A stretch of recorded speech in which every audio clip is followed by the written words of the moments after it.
COVID Watch Weekend.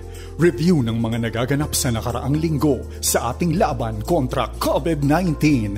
Pagkilala sa mga frontliners, talakayan sa iba't ibang issue kaugnay ng pandemya at pagtunghay sa sinasabi ng Biblia sa nararanasan nating krisis. COVID Watch Weekend. Magandang araw, ito po si Heidi Bernardo Sampang para sa isa na namang edisyon ng COVID Watch Weekend. Sa ating balitang COVID Watch ngayon ay ihahatid ko sa inyo ang nagpapatuloy na usapan tungkol sa paggamit ng face shield, ang kalagayan sa Bicol, ang travel protocol sa Cebu at ang lagay ng vaccine strategy sa bansa. Makikilala din natin mamaya ang Frontliner of the Week na ihahatid ni Joy Kawayan Combatier. May special report din si Mari Boyles Aragona tungkol sa mabigat na dinaraanan ngayon ng ating mga nurse. At makakarinig din tayo mula kay FEBC President Dan Andrew Cura ng isang pagbubulay tungkol sa usaping trabaho sa gitna ng kinakaharap nating krisis. COVID-19 Watch. Iginiit ng Department of Health na nananatiling standing policy ang pagsusuot ng face shield sa ilang lugar lalo na sa mga masisikip na public spaces. Ayon kay Health Undersecretary Maria Rosario Vergere, ang face shields ay kailangang suotin sa mga enclosed public spaces, mga eskwelahan, workplaces, commercial establishments, public transport at terminals, places of worship, gayon din sa ibang public spaces na kung saan imposible ang isang metrong physical distancing at mayroong higit 10 tao. Ayon kay Vergere, ang pagsusuot ng face shield ay nakadepende sa lugar at sitwasyon. Gayunpaman, nilinaw nito na ang LGUs ay maaaring magpatupad ng mahigpit na patakaran. Una nang sinabi ni Health Undersecretary Leopoldo Vega na maaaring tanggalin ng publiko ang kanilang face shield habang nasa labas. Samantala, batay naman sa pagkakaintindi ni Senate President Vicente Sotto III, kumbinsido na rin aniya si Pangulong Duterte na hindi na kailangan na magsuot ng face shield sa paglabas ng bahay. Dagdag ni Sotto, pinagbilinan ng punong ehekutibo ang COVID-19 National Task Force na bawiin na ang mandatory use ng face shield. Hinimok ng Philippine Medical Association or PMA at ng Philippine College of Physicians or PCP ang Interagency Task Force on the Management of Emerging Infectious Diseases na isailalim ang Bicol Region sa Enhanced Community Quarantine or ECQ. Ito'y ayon sa PMA at PCP ay dahil sa nakakaalarmang pagsirit ng kaso ng COVID-19 sa rehiyon sa nakalipas na 2 buwan, partikular sa mga lalawigan ng Albay, Camarines Sur at Sorsogon, kabilang ang Legazpi, Naga at Sorsogon cities. Namimiligro na rin anilang matulad sa India ang sitwasyon ng Bicol, lalo't 3 lamang ang referral hospitals sa rehiyon.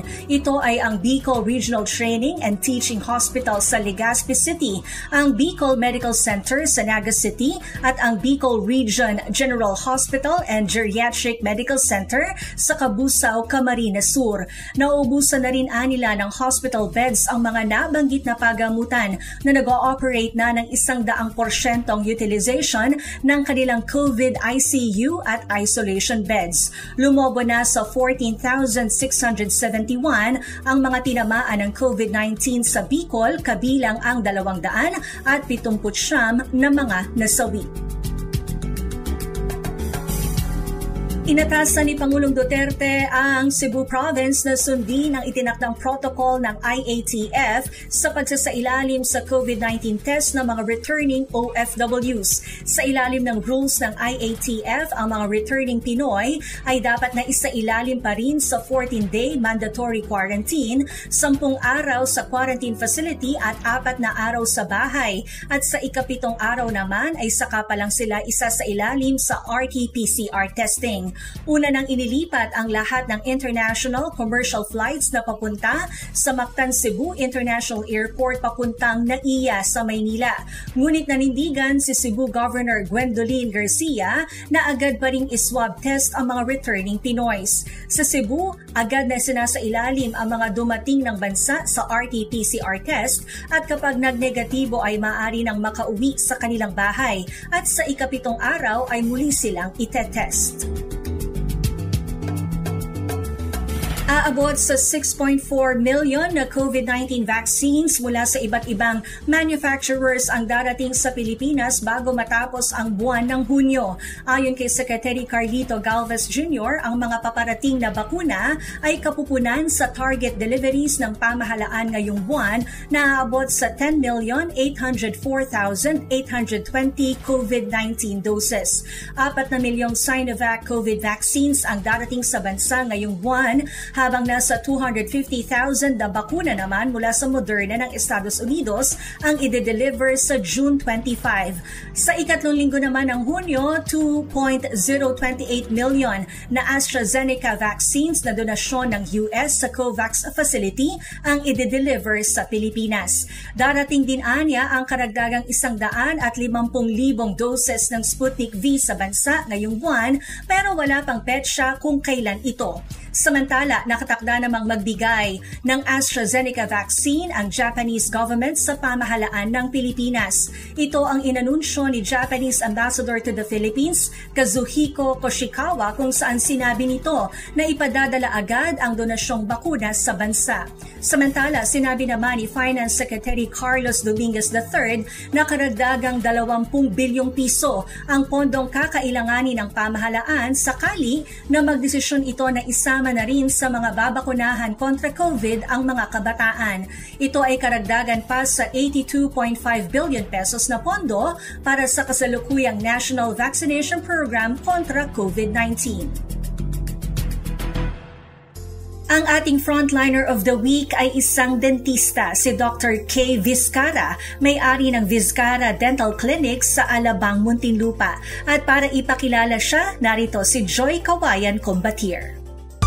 Isa rin sa mga lubhang apektado ng pandemya ay ang ating mga dentista.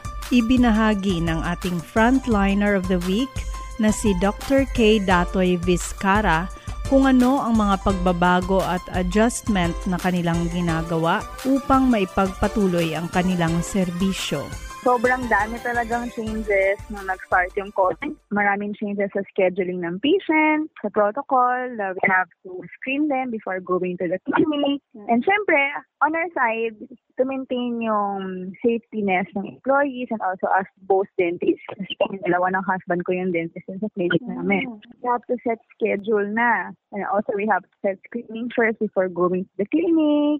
And then also on the side of the patient, let them know din na fully sanitizing clinic namin. So aside from the usual sanitizing of our clinic, nagkaroon kami ng additional pa to make everyone safe talaga. As in, we have PPEs, we do deep cleaning, tapos mas thorough pa ulit yung cleaning natin sa clinic. So yun, ang daming changes, ang daming transition na nangyari since last 2020. We have to wear the very uncomfortable PPEs. Ate, blazer lang na puti, okay na. But now, kailangan may PPE kami. We have the PPEs also for the patient. So, may discomfort that we have to adapt na lang para din sa safety ng lahat ng tao. Yun, syempre, minsan may mga doubt, may mga patient na hindi mo napupunta, may mga patient na yan. Lagi pa rin naman sila nagpupunta. Mga ganong changes unlike before. Syempre sa income, malaki lang sa transition, but you just have to manage everything in right para surviving pa din. Mataas rin ang risgong hinaharap ng mga dentista dahil hindi pwedeng hanggang teleconsultation lang ang kanilang serbisyo. Even consultation, we're dealing with talking pa rin talaga. And doon kasi yung transmission ng COVID. So, talagang parang second line, frontliners kami talaga kasi we're dealing with the mouth already. So, nandun yung transmission. So, kailangan talaga triple ingat. If hindi kami nag-ingat, madadali tayo. Ikinuwento ni Dr. Vizcara ang mga hamon na hinaharap ng kanilang pamilya, lalo na't pareho silang dentista ng kanyang asawa at may anak silang 5 taong gulang at kasamang senior citizen ang kanyang mother-in-law. Challenge with the family. Siyempre, dahil sobrang ingat kami kasi we have one son kasama namin yung mother-in-law ko. So, talagang kailangan protected na hindi namin madala yung virus from them since we are exposed. From the usual na papasok ko sa bahay, take off our clothes outside, tapos we have to take a bath before we interact with them talaga. marami ka nang dapat gawin bago sila harapin. Ganyan yung mga challenge. Kasi we're exposed already with our work eh. So other than the work itself, parang ayaw na lumabas kasi baka makakumula namin sa kanila yung virus. So yun yung changes. Pero yung mga unnecessary things like, for example, gatherings, meet up with other people, so hindi namin siya ginagawa kasi parang hindi pa safe as of now. Hindi namin nakikita yung kamag-anak, hindi namin nakikita yung mga pinsan. Yun talaga, buti na lang, nauso na ngayon ng internet. Video call lang. Di ba pag ganong age, mga 5 years old, yun yung first time nilang to interact with other children, hindi nila magawa ngayon. Kasi yan yung situation natin. So, iba pa rin talaga eh. Mentally, for sure, malaking factor yun. Physically, ganyan. So, wala tayong choice. Kailangan natin gawin yun para safe tayo. Ibinahagi rin ng ating frontliner kung paano siya nagko-cope sa stress na dala ng COVID-19. How we cope with the stress is we really do pray talaga. Yan yung una namin panglaban talaga sa lahat. Kasi when we start praying, everything follows. Yun yung una namin ginagawa sa family. Even though hindi kami magsimba sa church ngayon because we have a son and we have a mother-in-law na senior citizen, we always attend yung Sunday Mass. Kahit sa TV lang. And then do the best na mag-ingat. Nagawa mo na yung yung part mo na kung paano mo maiiwasan yung virus. Kasi for sure, may mga kulang. For sure, may mga hindi ka na nagagawa before. Yung worries mo, mas nadagdagan na yun. We leave everything na lang to God mo. Kasi doon kami nakaka-survive eh. Pagka inumpisahan mo doon, lahat magsusunod-sunod na. Hanggang sa ma-realize mo, ay nakaya ko pala. Naka-survive pala kami. We're still surviving for almost 2 years na tayong ganito and yet, ang cases natin malalaki pa din. Even nandyan na yung vaccine, malalaki pa rin yung cases natin. So, parang after mong gawin yan, after mo mag-pray, bilang ma-realize mo, uy, naka-survive ako. Naka-survive yung family namin, nakakain kami. May mga positibong resulta ang pandemya sa ating pamilya at trabaho na dapat nating ipagpasalamat. Number 1 positive that I can see, walang traffic. Diba? Kasi sobrang busy na dito sa Metro Manila going to South before the pandemic. Grabe yung traffic as in. Saka yung mas maaliwala. So less ang gamit ng sasakyan. Number 2 is more time with the family talaga. Siguro yun yung tinuturo ngayon na it's not just work. You have to spend time with the family kasi you'll never know. Iba sa mga natatamaan ng COVID ngayon, hindi mo alam, hindi na pala sila uuwi. So, talagang make the most of this time talaga. Though, hindi ka nga makadalaw sa family as of now, give the time to talk. Kasi masyadong busy ka na before eh. Siguro, pina-pause muna tayo with the busy life that we have. Nag-pause muna, realize things which is more important to you, more important to your family. So you have to live your life to the fullest. Yun yung nakita ko na positive things by ngayon. May schedule kami by patient. Hindi kami pressured. Natututukan mo yun ng maayos yung trabaho mo. At the same time, natututukan mo ng maayos yung pamilya mo. Balance na. May negative man, meron pa rin positive to look forward. Kaya grateful pa rin dapat. Sa huli, may pabaon si Dr. Kay Vizcara sa bawat isa na dapat nating alalahanin. If you live your life to the fullest, do good things as much as you can kasi you'll never know kung kailan sila nandyan, kailan sila nawawala. So, talagang do the best and do the good things na kaya mong i-share. And syempre, spend more time with prayers, spend more time with your family kasi prayer lang talaga yung makakasurvive sa'yo as of now. And yun lang siguro yung gusto ring message natin ni Lord. Mag-pause muna kayo, connect with me first, connect with your family first, and everything will follow. Kasi yun talaga yung, as a family, yun yung nakita namin this pandemic. Yun yung pinaka-the best. Wala nang ibang tatakbuhan, si Lord lang, para lang makasurvive ka. Don't waste your time having hatred, grudges, kasi nga, life is short. Yun yung literal na life is short. You'll never know, di ba? Yun lang talaga yung kailangan as ngayon. Pinaka-the best vaccine is prayer. Ang buhay nga natin dito sa mundo ay maikli ikumpara sa eternidad. Kaya tulad ng dalangin ni Moses sa mga awit 90:12, ating sambitin. Dahil itong buhay namin maikli lang na panahon, itanim sa isip namin upang kami ay dumunong. Para sa COVID Watch Weekend, ako po si Joy Kawayan Combatier. Salamat Joy at maraming salamat Dr. Kay. Samantala, patuloy po kaming tumatanggap ng inyong pinansyal na suporta para sa FEBC Ministry.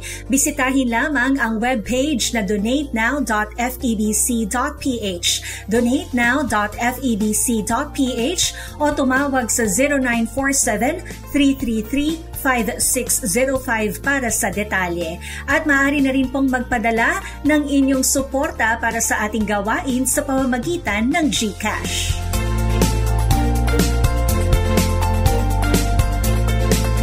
Mayroon nga bang pandemya ng big work, small pay?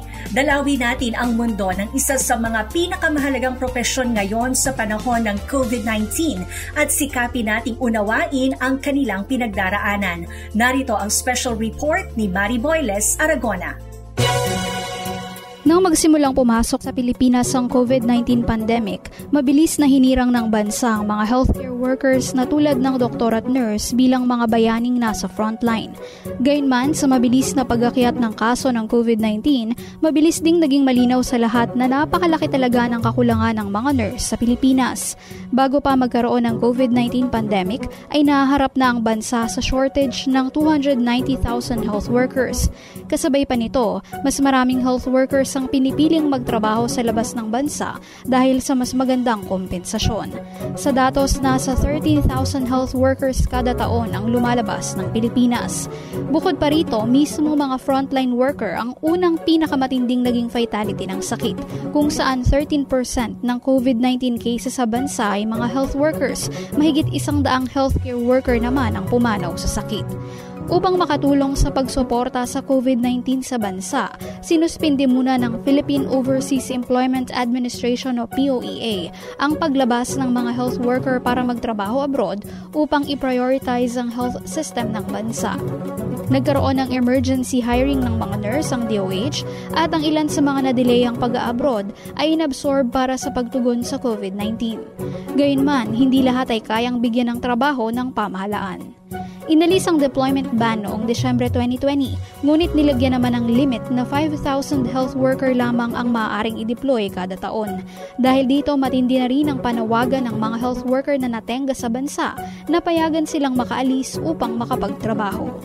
Pero yun po yung problema, Administrator Olalia, they were not absorbed last year, all of them. Kasi maliit lang yung capacity ng DOH na to hire under emergency hiring. So what happened ay they spent so much and nagkautang-utang po sila at nagkaroon pa sila ng panibagong kalbaryo noong mag-expire yung kanilang mga visa, yung mga certificate nila, and they were not even given compensation for that. Walang ayudang tinanggap ang mga nurses na hindi po na-absorb sa trabaho. Uulitin na naman po ba natin yung karanasan last year? I think we have to learn our lesson from what happened last year. Let's not redo our mistake. No? Kung hindi talaga kaya na ma-absorb, let them go. Let's not deprive them of the opportunity na magkaroon ng mas secured at mas maayos na trabaho. Yung families nila will become burden of the government kung hindi po sila makakaalis, kung hindi po sila mabibigyan ng trabaho. Ang tinig ni Filipino Nurses United National President Maristela Abenojar. Para hikayatin ang mga healthcare workers na manatili sa frontline, isang administrative order ang inilabas ng pamahalaan para sa pagpapataas ng kanilang income at hazard pay. Kabilang dito ang active hazard duty pay at special risk allowances sa ilalim ng mga batas na Bayanihan Act 1 at Karagdagang Bayanihan 2. Gayunman, halos isang taon matapos isabatas ng mga Bayanihan Act, nasa 16,764 pa rin ang mga health workers ang hindi pa nakakatanggap ng kanilang benepisyo at hazard pay. Bilang tugon, ipinagtutos ng Malacanang sa Department of Budget and Management na maghanap ng pondo upang mabayaran ang back pay ng mga government nurse. Sinabi naman ng DBM na sinisimula na nito ang procedural guidelines upang masimula na ang pagbibigay ng bayad sa mga health workers na hindi pa rin nababayaran ng tama. Nag-abiso naman ang DOH sa mga health workers na maghain ng reklamo sa kanilang tanggapan kung kabilang sila sa mga hindi pa rin nakakatanggap ng back pay at hazard pay para sa kanilang pagsisilbi bilang frontliners ng bansa. Tulad ng mga miyembro ng Filipino Nurses United, nananawagan na rin ang mga mamamayan na gawa ng pamahalaan ng katapat na aksyon ang sinasabing mataas nilang pagpapahalaga sa mga manggagawa, lalo na sa mga healthcare frontliners. Para sa FEBC News, ako po si Mari Boyles Aragona. Susunod sa COVID Watch Weekend ang maikling pagtalakay sa isyu ng trabaho at sweldo sa gitna ng pandemya at kung paanong mapapanatili ng mga manggagawa at ng mga may-ari ng kumpanya ang tamang pananaw ayon sa Biblia. Pakinggan po natin ang pagbubulay na ito mula sa Pangulo ng FEBC Philippines, Dan Andrew Cura. Ang sektor ng ordinaryong manggagawa ang isa sa pinakamalubhang na apektuhan ng pandemya. Dahil tumigil ang pagnenegosyo at nagsara ang mga kumpanya, marami ang natanggalan ng trabaho. Walang mahanap na pagkakakitaan, lumiit o tuluyang nawala ang kita. Ang mga kumikita naman ng arawan ay wala nang magawa kung hindi mangutang o manlimos para lang makaraos sa araw-araw. Dahil sa mga lockdown, tumaas ang unemployment sa bansa sa 8.7% nitong Abril na dati 7.1% noong Marso. Ayon sa Philippine Statistics Authority, katumbas ito ng 4.14 million na mga Pilipinong nawalan ng trabaho. Isa pang sektor na lubhang naapektuhan ay ang mga nurse natin. Marami sa kanila ay gusto nang umalis sa bansa o di kaya na may umalis na sa pagiging nurse. Simple lang ang kanilang dahilan. Hirap sila sa patong-patong na sakripisyo sa trabaho, napakaliit ng katumbas na sweldo at hindi nila ramdam ang malasakit at proteksyon ng healthcare system at ng pamahalaan. Walang duda na nasa puso nila ang maglingkod sa ating bayang Pilipinas, pero hindi nila nakikitang pwede silang tumagal sa ganitong kalagayan. Walang tigil ang mga manggagawa sa paghingi ng makatarungang sahod para sa kanilang serbisyo. Pero wala ring tigil ang mga may-ari ng mga kumpanya sa pagsasabing mapipilitan silang magsara kapag pinagbigyan nila ang mga manggagawa. Trabaho at sweldo. Ito ang mga pangunahing issue ng mga Pilipino sa loob ng mahabang panahon. Matatandaan nating maganda ang kalagayan ng ating ekonomiya sa pagpasok ng 2020. Dumating naman ang COVID-19 at naudlot ang lahat. Gaano man kadilim ang tinatakbo ng ekonomiya ng ating bansa, may mga matitibay na patnubay ang Biblia na mapanghahawakan natin sa lahat ng pagkakataon, lalo na kung patungkol ito sa kabuhayan natin. Una, sa panig ng manggagawa, normal lang na umasa siyang bayaran siya ng halagang katumbas ng kanyang trinabaho. Ayon sa napagkasunduan, ang mga ito ay nakatakda sa isang kontrata at nararapat lamang na tuparin. Ang ibinibigay sa taong gumawa ay hindi itinuturing na kaloob, kundi kabayaran. Taga Roma, Kabanatang 4, Talatang 4. Pangalawa, sa panig naman ng may-ari ng negosyo o kumpanya, malinaw ang mga obligasyon niya pagdating sa sweldo at benepisyo ng kanyang mga manggagawa. Bahagi ng kita para sa iba pang may-ari ng kumpanya at buwis naman para sa estado. Ibigay ninyo sa bawat isa ang nararapat sa kanya. Magbayad kayo sa mga dapat bayaran at magbigay kayo ng buwis sa dapat buwisan. Igalang ninyo ang dapat igalang at parangalan ninyo ang dapat parangalan. Mga taga-Roma, Kabanatang 13, Talatang 7. Pangatlo, pinahahalagahan ng Diyos ang kapakanan ng mga manggagawa at ng mga may-ari ng negosyo. Nalulugod siya sa mga tapat na manggagawa. Hindi niya tatalikuran ang mga lumalapit sa kanya ng may hinaing. Sumisigaw ang mga manggagawa sa inyong mga bukirin dahil hindi ninyo ibinibigay sa kanila ang mga sahod. Umaabot na sa pandinig ng Panginoong makapangyarihan ang lahat ng mga hinaing ng mga mag-aani na inyong inapi. Santiago, Kabanatang 5, Talatang 4. Pang-apat, lubhang mahalaga sa Diyos ang kalagayan ng mahihina at umaasa sa kagandahang loob ng iba. Huwag ninyong lalamangan o pagnanakawan ang inyong kapwa. Huwag ninyong ipagpapaliban ang pagbabayad ng sweldo ng taong pinagtatrabaho ninyo. Levitico, Kabanatang 11, Talatang 13. Panglima, ginagantimpalaan ng Diyos ang katapatan, kasipagan at buong pusong paglilingkod sa Kanya. Ano man ang inyong ginagawa, gawin ninyo ng buong puso na parang sa Panginoon ninyo kayo naglilingkod at hindi sa mga tao, sapagkat si Kristo ang Panginoong pinaglilingkuran ninyo. Kolosas, Kabanatang 3, Talatang 23 hanggang 24. Sa gitna ng mahirap na panahong ito, nananatiling makatarungan ang Panginoon. At habang nagsusumikap tayo na gumawa ng matuwid, anuman ang ating responsibilidad, empleyado man o may-ari ng kumpanya, ang Panginoon ang magtatatag ng mga gawa ng ating mga kamay. Kikilalanin niya ito at gagawing mabunga sa pamamagitan ng kanyang biyaya. Sumaamin nawa ang biyaya ng Panginoon naming Diyos at inyong itatag sa amin ang gawa ng aming mga kamay. Oo, itatag mo ang gawa ng aming mga kamay.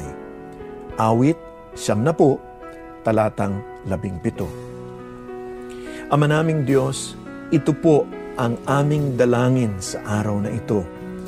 Sa aming mga manggagawa at may-ari ng mga kumpanya, sumaamin nawa ang biyaya ng Panginoon naming Diyos at inyong itatag sa amin ang gawa ng aming mga kamay. Sa ngalan ni Jesus. Amen.